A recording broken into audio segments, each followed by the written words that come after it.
right, we'd like to call to order the May 6th Citizens Advisory Committee meeting. We are in the Police Department Community Room. Thank you for the Police Department for hosting us. I'd like to first off with a roll call. I did not bring my roll call sheet, so I'm just gonna do it this way. Westmoreland, I'm here.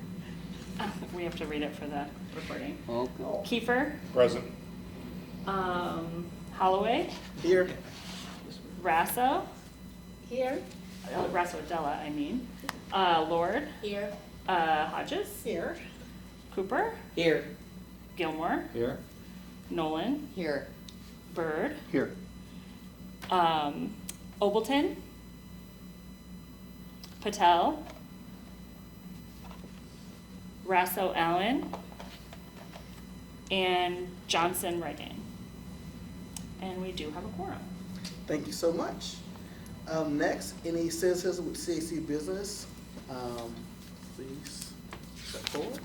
Seeing none, we will move on to the review and approval of the March 4th, 2024 minutes.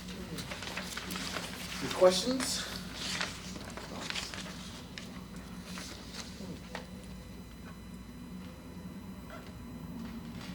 I move that the minutes be approved as presented. We second that. It's been moved and seconded. All those in favor say aye. Aye. All those opposed? Thank you. Next, we'll have a review and acceptance of the financial report through February. Heather? I just do want to point out that we are updated through February. At this point, we did get a March report. We just didn't get it in time to get it onto this. And we are seeing that we do believe all of the nonprofit agencies should be able to draw down all of their funding in a timely way. Humility was running a little bit behind, but we've cleared up some questions that we had, and now they are back on track. So we do think that everyone should be able to draw down all of their funding this year. Great. I know this is a big job watching. So. Well, Dawn does a wonderful job with the nonprofits, so Okay. she focuses her attention there, and she really is a great resource for them. I entertain a motion. No more questions? So moved. Second. It's been moved and seconded by Bird. All those in favor say aye. Aye. All those opposed? All right, next we'll have a review of the CDBG grant and CAC responsibilities. Heather? So, I know that we are primarily returning members this term. So I'll go through it briefly. I did have the opportunity to meet with our new member before today's meeting.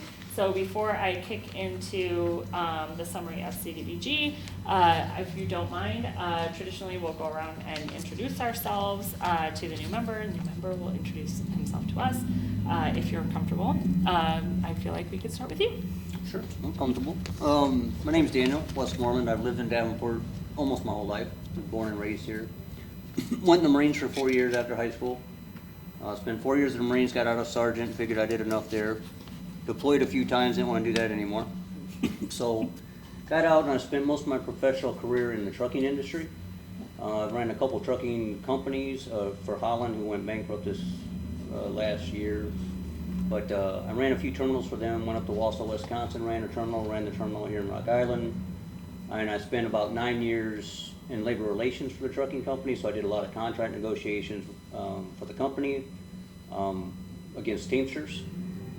So I spent better part of 9 years doing that job, which means that I negotiated contracts, wrote work rules, and I also sat on 2 funds as a trustee. So I sat on the 401k Teamster Fund in Minnesota, and I sat on the IAM 701 fund in Chicago. And that was for a program they had for kids coming out of high school, and they were paying for their education. So the state of Illinois gave them a couple $1 million, and we were to sit on a board probably similar to this, saying where the money went. So I spent a lot of time doing that. Went up to Detroit, Michigan with Universal Logistics, didn't work out. I was a director of labor relations there, came back to Davenport, and now I work for Tucker Freight Lines as a safety and compliance coach. So, Welcome. I think we'll go that way if you don't mind. I'm Austin Bird. I live in the First Ward. I've been a Davenport resident my whole life, and I've spent the last 13 years working in healthcare. First working for Genesis in communications. Following, I was a paramedic for the last 8. Last year I had to have my hip replaced, so I've been on unemployment since then, as well as now we're analyzing having to do the other one, which is a really great thing. But 4 classes away from my bachelor's degree now, so that should be done before too far into summer here. So, That's amazing. keep pushing forward, right? Yeah.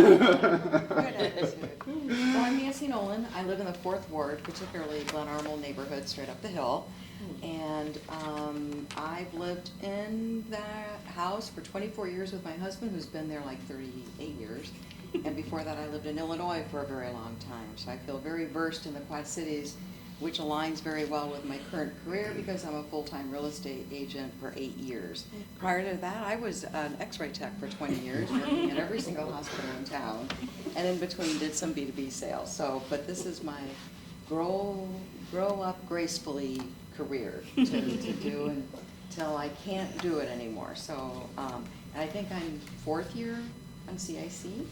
Sounds Is right that to me. right? Mhm. And it's been a really positive experience to learn so much about the programs that we have in Davenport to help our community.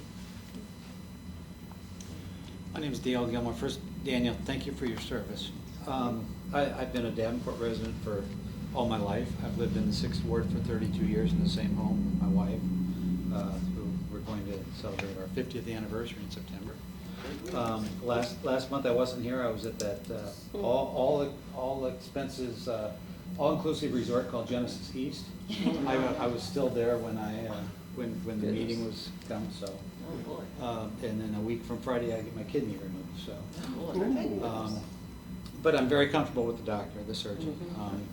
I sold products to the trucking business for years. I own my own company. I still do that very, very part-time, like a couple hours a week. Just in the Quad Cities, I used to cover parts of 3 states. Owned my own company for 32 years. I've been on the CAC for 6 years. I think so. Okay. Mhm. Yeah, at least 2 terms and I think 3. I think 3 too. So. My name's Cassandra Cooper. I'm in the 3rd Ward. I haven't lived in the Quad Cities very long. I've been in Davenport 7 years. I came from South Central Iowa, way down south, Missouri almost. I'm a veteran too.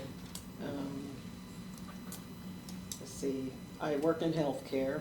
First I was an LPN, and then I became a coder. I worked for the University of Iowa. And I think I've been on this committee going on 2 years? Yeah, I think you came on the Yeah. last term, so you're starting term number 2. Yeah, I yeah, was gonna say, yeah. we did 2 years.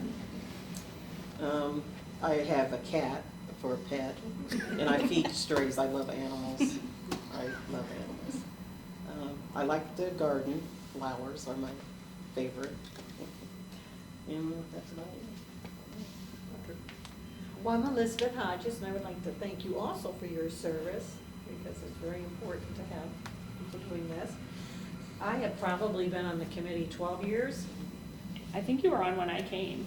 And Yes, so, and before I, you even. well, I'm saying I've been here 14, so. Oh my God. I've been here a while. Yeah, it doesn't feel like 14 to me No, either, so let's just it not, doesn't. we'll just pretend that didn't happen. That's right, we're thinking so gracefully. So I retired on April 2nd for the 2nd time, and I think it's sticking this time. So far, these 5 weeks, 6 weeks have been just like a constant vacation, so I'm really enjoying it. This is my year to do what I want. Mhm. Good for you. I'm Tammy Lord. I have lived in Davenport since 1985. And before that, I lived in Cambridge, Illinois. And before that, I lived in Hunstanton, England. Oh, goodness. My father was in the service, so I worked at the Rock Island Arsenal in the contracting command for 37 years. I retired in 2021. I was retired for 6 months, and then I went back to the command part-time to help them out. So and I'm still working part-time. And if you've been here 14, I've been here about the same time. I think Elizabeth, I, and Joseph Obleton, we're the 3 oldest now. Yeah, you definitely are. So we're the old timers. No, the veterans. The Seasoned veterans. Yeah, that's a nice thing to say. Well, hello, my name is Adela Russell, thank you for your service. Let's see, I was gonna say I've been in the committee about 2 years, but then when she said 2, I'm like, no, I've been here longer than that. I migrated from Mexico when I was a teenager, and I've been living here for about 25 years now, in the city of Davenport. I currently work for the city of Moline. I was in the Community and Economic Development Department for 4 years, and now I transferred to the Public Works side of City of Moline, as well as I have a part-time job with Hy-Vee. I was with them for 11 years, and I'm still working here part-time. He's a mom of 2, so here I am. Yes. My name is Mark Holloway. I've been in the Quad Cities now for about 26 certain years. I've worked a combination of government, chamber, education throughout those years. I'm currently serving as the outgoing chairman. And my father also serves, so thank you for your service. A lot of what we do at Iowa Workforce Development is help support veterans in their transition. So it's always important to, support those who support us. So, welcome. I'm Chad Kiefer, lifelong resident of Davenport, live in the 1st Ward. I'm a union pipe fitter, and I think I've been on here 10 years now. Probably about. Yeah. Yeah. Yep. I kind of try to think of you all in relation to each other, and I know you were here longer than Dale, Oh, yeah. and Dale's been here 6, so yeah. I don't know how long I've been. But we're gonna keep you. You were after Tammy and Elizabeth, but before Right. Dale, so. Yeah, for sure, yeah. And Heather Johnson, we had an opportunity to chat before the meeting, so I live here in Davenport, have lived here more or less my whole life, just, little departures here and there. And I live in the 4th Ward, I believe. I live up near St. Ambrose. And worked for the city for 14 years, doing more or less variations on this the whole time with our federal grants. Our main grants that we work with are CDBG and Home, but I started with the city for a little program called Neighborhood Stabilization Program, which was the program hatched during the housing crisis. And I was a temporary employee back in 2009. And then, it just seems like every 3 or 4 years there's some other stimulus program, and they just keep me. So we started with NSP and the housing thing. We no sooner got that money spent than we had a bunch of flood money come in for the floods in 2008 and 2011 and 2015 and 2019.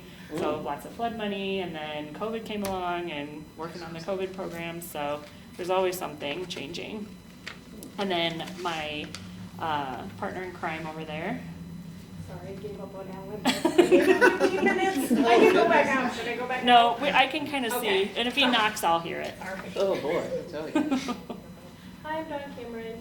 I'm the lead financial specialist for the city. I'm just basically backup. I'm here to assist Heather in her duties. She normally calls the roll, which is why And I did not have. But we thought he was coming. I know, that's why I had to write everything out, because normally she does that, so it never even occurred to me to have something ready to go, but, okay. Any other questions? Thank you all for doing the little round table. With that, I think I will go into just a very brief overview of CDBG. Poor Daniel got the 25-minute version. All of you have been here, varying amounts of time, so you had your own moment in the sun of hearing my 25-minute version at that time. But you know, we are, I think, the strength of the CAC is there are 15 members with 15 different perspectives that they bring to the table to make the best decisions for the city. And the nice thing about that is that no one voice can drown out so many other people, but also if enough of you want something, boy, there's no stopping you. So I think, you know, that is the great thing about the CAC, which is the primary oversight body for Community Development Block Grant, which is the biggest block grant that the city gets. So, you know, the city will get other funding that comes in for a lot of different reasons, for transportation, for public safety, things like that. But this is the biggest block of money that the city gets that is specifically targeted to low and moderate income residents and low and moderate income neighborhoods. And so it's very important to HUD that that money serve the purpose it's intended for, and having a group like this provides the guidance and the oversight that the program needs. So that is kind of the background on CDBG. So just where are we in the process? I know we have some newer members, we have some brand new members, and we have some seasoned veterans. And it's always good to kind of talk about the life cycle of CDBG. So each year starts with an annual plan, progresses to a contract stage where we get all of the agencies under contract, and then at the end of the year we have to report out what the money was spent on and who benefited from the money. The trick with CDBG is that we always have our foot in 3 years at one time. So we're always reporting on last year, carrying out the activities of the year we're in, and then planning ahead for the activities that we are going to be carrying out July 1st and later.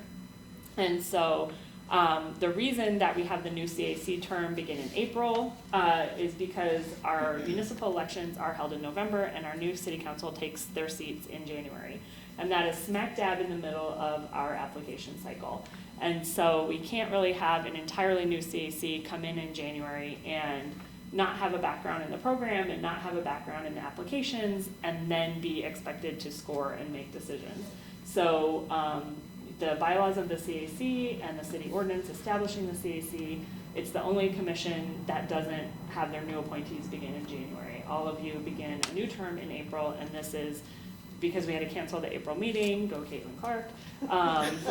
First meeting we've ever canceled for a basketball game, I will assure you. That I know of. Maybe it happened before, I don't know. But we had to cancel the April meeting for lack of quorum. So this is the first meeting of the new term. And the nice thing about that is we are just about in the summer to launch into the public input process for our next annual plan, which will begin that is for the year that begins July 1st, not 2024, but 2025. So we're going to be starting the planning process for a year out.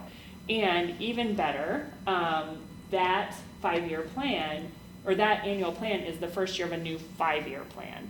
So HUD requires that every 5 years we submit a larger plan called a consolidated plan, which says not just what we're going to plan to do for 1 year, but what we're going to plan to do over the course of 5 years. So our last 5-year plan was submitted to HUD in 2020. Nothing's changed since then. It's all exactly the same. We would expect that there would be much of the same things that we had in 2020, but just more of it. So, we know that income, inequality has become greater since then. We know that housing has become an even bigger issue than it already was, the affordability. There's a lot of things that have stayed the same since COVID, but there's a lot of things that have changed or intensified. And so as we go into this planning process for the 5-year plan, those would be the things that we would expect to see come out of the public input process and the studies that go along with that. So already in the works is we have joined forces with Rock Island and Moline. And we have issued an RFP and selected contractors for updates of our analysis of impediments to fair housing and our housing needs assessment. Those are studies that HUD requires that we do, and they have to be done before we do the 5-year plan. So as you can imagine, if the 5-year plan begins next, July 1st of 2025, and the plan is due in May of 2025, we have to get those studies back in time to put those in the plan, so that needs to happen yet this year. So we just, Moline is taking the lead this time. The city has partnered with Moline and Rock Island at least for the past 15 years to do these studies in concert with each other. And they're mandatory parts of CDBG, and Moline and Rock Island receive CDBG as well, so it's a good fit. And Davenport has been the lead the last 2 times, so this time Moline is taking the lead, which is really nice. So we're following their lead. They just contracted for the contractor, and that will carry out those studies, and the city will essentially pay our share to Moline, and Moline will pay the contractor. So we're gonna have a public input process for those 2 studies this summer, alongside the public input process for our 5-year plan. So those will kind of all be happening at the same time, with the goal that when we come back and do local objectives in the fall, we'll have hopefully some new information from those plans to inform the 5-year plan. And then so that kind of kicks off the 5-year plan. The first year of that 5-year plan are all rolled together, and then from there, it's just we get back on the regular cycle of every year a plan, every year a caper, every year a plan, every year a caper. So it can feel very cyclical, but each year there's new things, there's new applicants. And we know that the primary responsibility of the CAC is to oversee the application process, and set the local objectives, the goals that we want to meet, and help City Council to make their funding decisions. So that's kind of who you are and where we are in the CDBG process. Any questions about any of that? Heather? Yes. Who do you generally contract with, or Moline this time say contract with, and what are their methods that they use to collect community input? So HUD, CDBG and home being federal dollars, we're required to follow a procurement process. And so when we were the lead agency, we did that procurement process. Moline, being the lead agency this time, did the procurement process, but they essentially issue an RFP out to consultants who do this kind of work. They tend to be planning firms, they tend to be sometimes colleges, not 5 years ago, but 5 years before that, the University of Iowa responded to the RFP and did the housing needs assessment that year. So it can be universities, it can be planning companies, it can be independent contractors. It's usually, it always is, you must have experience. So it's companies that this is what they do. Right.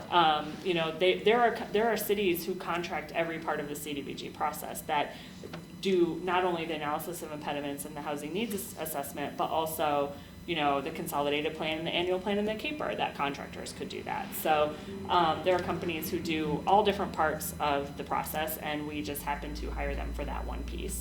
And then in terms of their public input, we aren't far enough in the process yet to know what this specific firm is going to do, but I would expect it to be similar to what we've done in the past.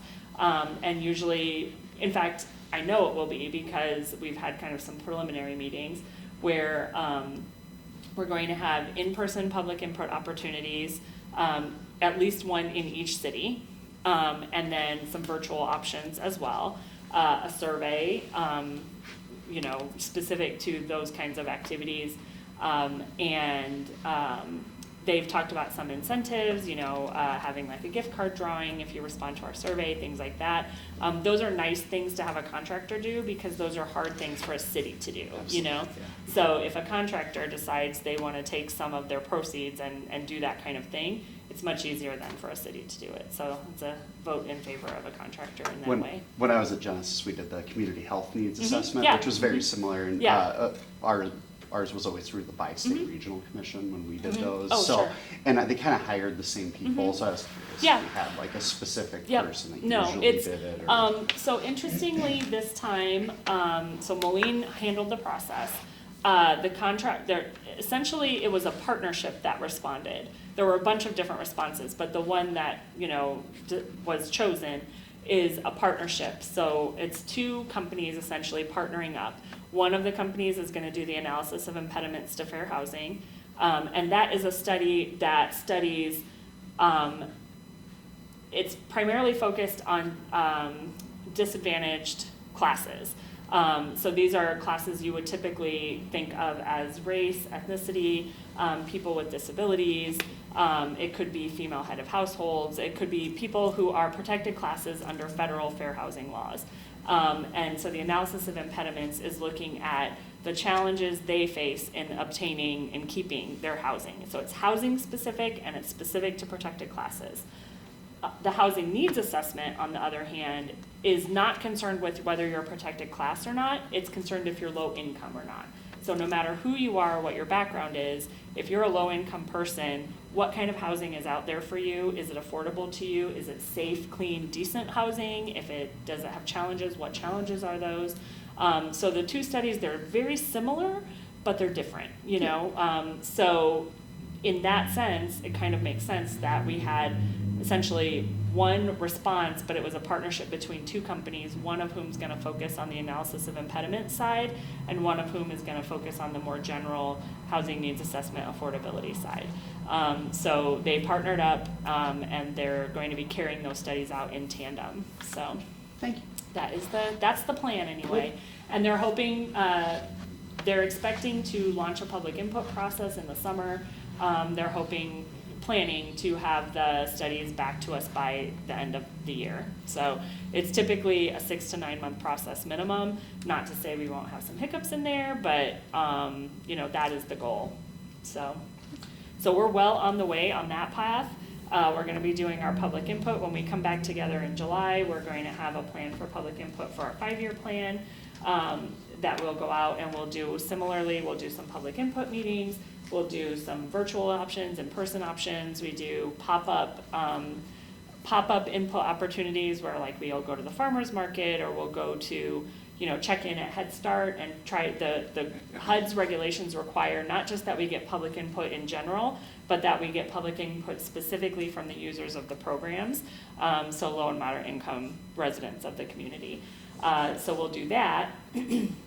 And then on top of that, there's a separate component called consultation, which is go out and talk to your citizens. That's that public input part. But you also need to consult with other entities in your community. That can be school districts, governments, big employers,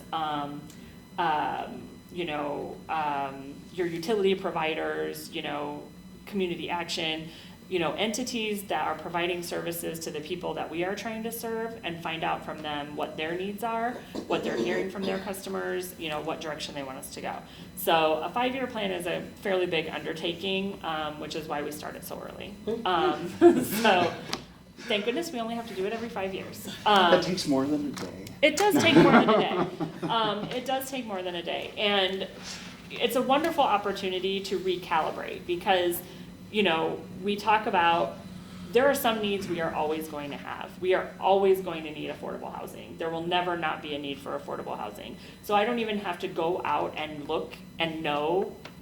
I don't have to study that to know that. I have to study it because HUD tells me that, but just common sense says it's there. So we already know our 5-year plan is going to have a component for affordable housing.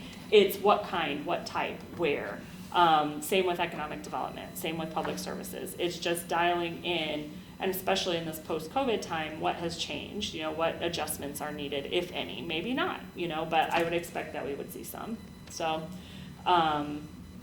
anyway, that's the kind of course we're on for the next few months, and that's of course you are all on for the next few months. Yeah. We don't expect to have a meeting. I don't expect that we'll have business for you in June, but we will have a business for you in July, and that is the public input process, kind of an update on that and launching that. And then August, by the way, is the 50th anniversary of CDBG. So it was signed like August 16th, I think. In 1974, so just FYI, in case you ever wanted to know. 50th. 50th. Yes. So I don't know yet what, if anything, we'll be doing in August, but maybe something. And then we'll kind of come back together definitely in the fall, review the public input, and set local objectives, and go on from there. That's what I have for your. That's great information. It's exciting. So where we're going, the 5-year plan, August, all the new things that are happening. So any other thoughts or comments for Heather? Nancy, you want to say something? It's intense. And it's very, you've got it down though. There's, It's not your first rodeo. well, you know, we were talking before we started. I have a hard time believing that I've already been here 14 years because it does not feel like that. And I think part of that is because you're on this 5-year cycle all the time that it always feels new. You know, every 5 years you feel like you got used to something and then something else comes along. So it doesn't feel like that long. And I look forward to it. I think I also want to point out how important our part is to play Yes. and making sure people get input in. Yes. Right? Our connections, our networks, our business friends, make sure that people are. And that's Getting correct. input, Thank yeah. you for that reminder. So when we do have the public input information ready, and that goes not just for our own, for the plan, but also for the analysis of impediments and the housing needs assessment, we send all of that out to you, and we do, you know, fervently hope that you send it out to your friends and family members and professional connections and networks, and any other groups you may be on the boards to, because the more information we get, the better. So, you know, there's never too much. So. Mhm. Great. Well, you do a good job Yes, you do. of unpacking this Thank whole you. process. I appreciate that. Every time we have questions and you explain. Well, and I appreciate all of you. We have a great group. We've always had a great group, and you know, I feel like we have an excellent partnership with our CAC, that we give information and it's consumed and processed, and we always get such great feedback from you all. So. All right, fantastic. Next, wow, this is the action item. The election of the chair and vice chair. So, the bylaws state that no one can serve more than 2 consecutive terms as a chair or a vice chair. Doesn't mean that if you've been a chair before, as long as it's not consecutive, you could come back. If you've never been a chair before or vice chair, you could come back. Our current chair, Mark Holloway, has been our fearless leader for 4 years. That is 2 terms. So unfortunately, Mark cannot serve as chair again, which isn't to say he couldn't be vice chair. And likewise, our esteemed vice chair, Austin Bird, has been our vice chair for 4 years, which is 2 terms. So Austin cannot be the vice chair again. Doesn't mean he can't be chair. And doesn't mean anybody else. All the rest of you are eligible. So you just have to fight it out for the honor. So the process normally would be the chair would accept nominations. Once the nominations, all nominations have been accepted, you would close nominations and then hold a vote. Okay. I will now open up the floor for nominations. Could I make a comment before? Yes. We do that. I would like to encourage some of the newer members to really think about it. I was pretty new when I served my terms, but I'll tell you what, being on the ground is what I learned the best about whatever it is. That thing. So I think that's why I would encourage, a staff is very good working with you. They really help you. And that's why I would, encourage anybody who doesn't have, a lot of years like Tammy and I to encourage you to do this. If I can do it, anybody can do it. You've done a wonderful job. Yep. All of our chairs. I think we have, Chad. now 4 current past chairs here at the table. So Elizabeth, Tammy, Mark is soon to depart the chair, and Chad has done it before as well. So The floor is still open for nominations. I think Austin would be a natural from the vice to the, Okay. I was thinking the same thing. I'd like to I won't nominate pay you. Austin. I would entertain that if so Good. approved by everyone. I move to close nominations. No, All right. Oh, no, Are he's there- the chair. are there any additional? Are there any well, additional? this would be then, if we close nominations, it would be just for vice chair, and then we would reopen them for chair. Okay. Are there any other nominations for chair? Vice versa, yeah. It's the other way, you have to flip it. We're doing it for the chair. then Chair. we'll- Oh, I'm sorry, I Yeah. misspoke. Yes, thank you. Thank you for the We're doing it for the chair. We're clarification. still on the chair. Any other nominations for the chair? I'll entertain a motion to close nominations for the chair. So moved. Second? Yes. Nancy, I second that. No one seconded. All those in favor say aye. Aye. All those opposed? All right, I now open up nominations for vice chair. I'd like to see one of the ladies, because Dale's gonna have a lot going on here in the future, but I think any of you three would do wonderful. I think Tammy just nominated me. She's that kind. Is she doing it? No. Is she doing it? I think we have a nomination. Do we have a second on the nomination? I'll second. Okay. Is that, do you accept? that? Yes. Okay. All right, so Lord and Bird. Are there any other nominations for vice chair? You know, fine. If there are no other nominations for vice chair, I entertain a motion to close the nomination. So moved. Okay. Second. Moved and seconded. All those in favor say aye. Aye. All those opposed? All right, so by Okay. extension. Thank you. Thank you. All right. So is this, do we need to vote the entire slate? We don't, as far as I'm concerned, I don't think we have in the past. So I think that's all we needed from my side. Just kind of historical point, what we've typically done is have the current chair finish the current meeting, and Okay. then the new chair would take up the gavel. Oh, that's him. Sorry, I keep pointing out. The current chair and vice chair, the new chair and vice chair will take up the gavel in the next meeting, if that's acceptable to both of you. Okay, Fantastic. okay? Well, first of all, congratulations to Austin and Madonna. Yes. Yes, Yes, and thank thank you. you, Mark and Austin, for your service before, and thank all of you for your service before. Now, for the very important but often unutilized grievance subcommittee, Okay. we'll take appointments for that. Heather. So, there's only one standing committee on for the CAC and the bylaws, and that is the grievance subcommittee. And what that would be is, if a participant in a CDBG funded program was unhappy with the service or program that they received, and they went all the way through all the other levels of trying to resolve it and couldn't resolve it at a different level, their final recourse would be the CAC grievance subcommittee. So the lower levels or the preceding levels would be, for example, if it was a housing rehabilitation loan. First, they would have to try to work it out with their contractor directly. If they couldn't figure it out with their contractor, they would work with their rehabilitation specialist and try to get it resolved. If the rehab specialist could not get it resolved, then they would go to our rehab supervisor. If the rehab supervisor could not get it resolved, they would come up through me as the program kind of manager. If I couldn't get it resolved, it would go to our director. If our director couldn't get it resolved, it would come to the grievance subcommittee. Yeah. So as you can imagine, this is not something that you're going to have one of every month. And in fact, in all my years here in the city, we never had one. The one that we had was before I came. So, yes, which was a rehab program. Yes. Yeah. And so there, it's just not something that, fortunately, we have a wonderful staff. We work with wonderful agencies. And I think they really go above and beyond to try to resolve these issues far, far, far before it would ever reach a grievance subcommittee.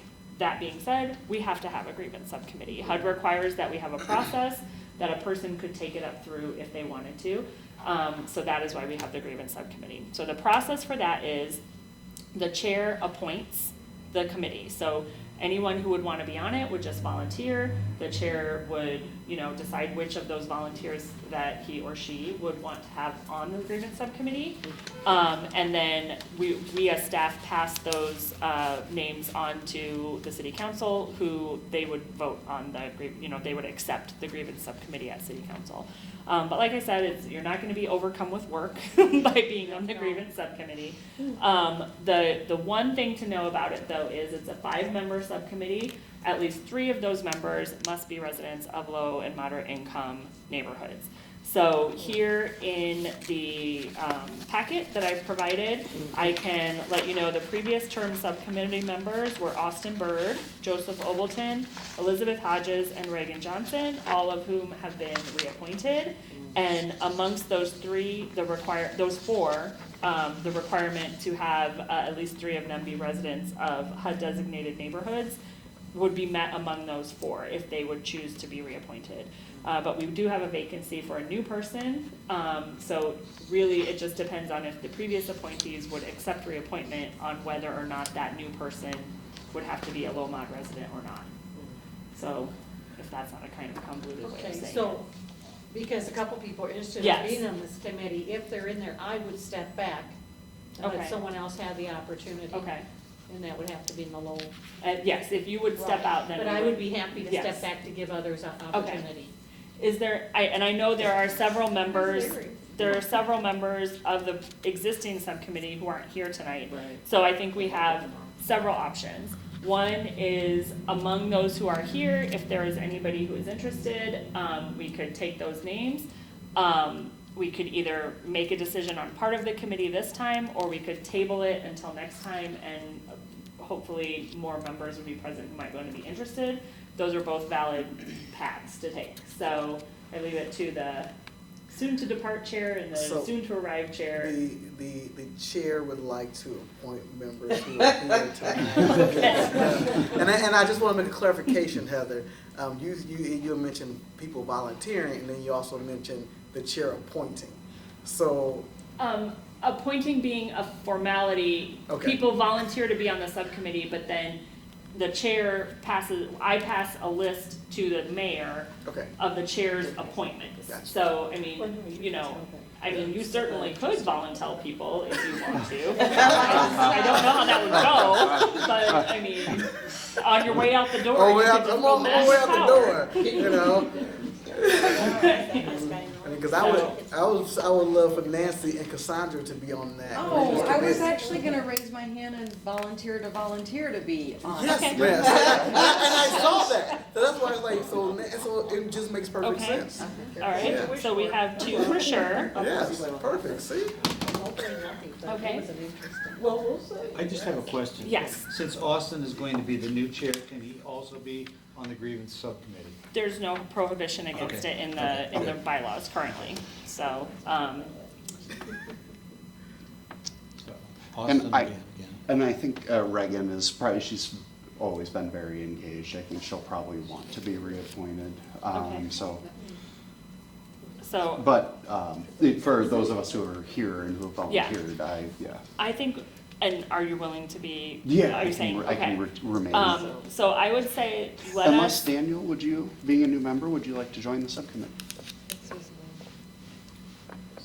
I can definitely help a subcommittee on grievances, because I did it for 9 years. Yeah, I think Daniel would be wonderful. Then, Okay. if we have roles to go around, then, okay, Yeah, if All you right. ever need any advice. yeah, that's exactly what that's for, so. I think that'd be wonderful. So, my recommendation, if I could, is to say, let's, have these be presumptive members. And unless there's, because I do need to just confirm the composition, and I wanna make sure that I double check that we have the right mix, Okay. before we firmly appoint those. So if that's okay with you all, we'll have you all be, presumptive members, and then we'll finalize and confirm next month if that's acceptable to everyone. Okay, because I wanna make sure that we have the right mix of people. Yeah. I was always happy to do it, but I'd really like to see Cassandra's Yes. very interested in. Oh, yes. serving, Oh, so. man, I we think got that's two wonderful. volunteers, Nancy and No, usually Cassandra. we're- You guys are amazing. And it's That's always awesome. nice to have a few existing members and a few newer members too, and I think the four that we have represented here are good representatives of that. So then, just to confirm, so then we, Cassandra, Nancy, Daniel, Reagan, and then myself.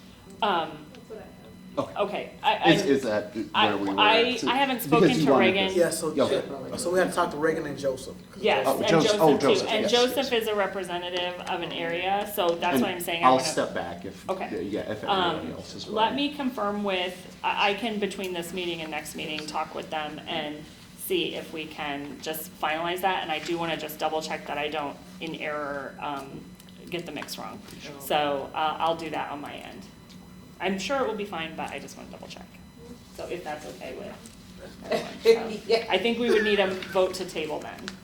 Okay, So moved. Okay, second it. All those in favor, say aye. Aye. All those opposed. okay. any other business? I don't have anything. On the next meeting, is scheduled for June 3rd. We do not at this time anticipate any business from the staff for the next meeting. So if, the CAC would choose, you can certainly choose to meet in June. If you would choose not to meet, you would just need to make that decision, and then that you would be subject to the call of the chair. So if something pressing would arise, we would have to convene the meeting anyway. But we will definitely have business for you in July. Does anybody want to? I'll make a motion that we cancel the June 3rd meeting and we'll be back on July 1st. I second it. All those in favor, say Aye. all those opposed? Okay? All right. And that's all I have for other business, nothing else that I expect. Other business, I want to say thank you to Don and Heather for supporting me as a chair. You guys have been phenomenal. Austin, you've been great as well. Being the vice chair, it's been a true honor. I'm looking forward to stepping back and just being a part of the committee. So you guys work hard. You guys are intentional. You guys study, and it shows. And I think the community is better because of the work that you do. So I'm sure we'll be under great hands under Austin and Adela, and so I'm looking forward to it. So Thank you all. and Thank you. motion to adjourn. All right. So moved. Second. All those in favor? All those in favor say aye. Aye. All those opposed? All right. Thank you, everyone. thank you. Have a wonderful almost 2 months, and we'll see you back here in July. Perfect.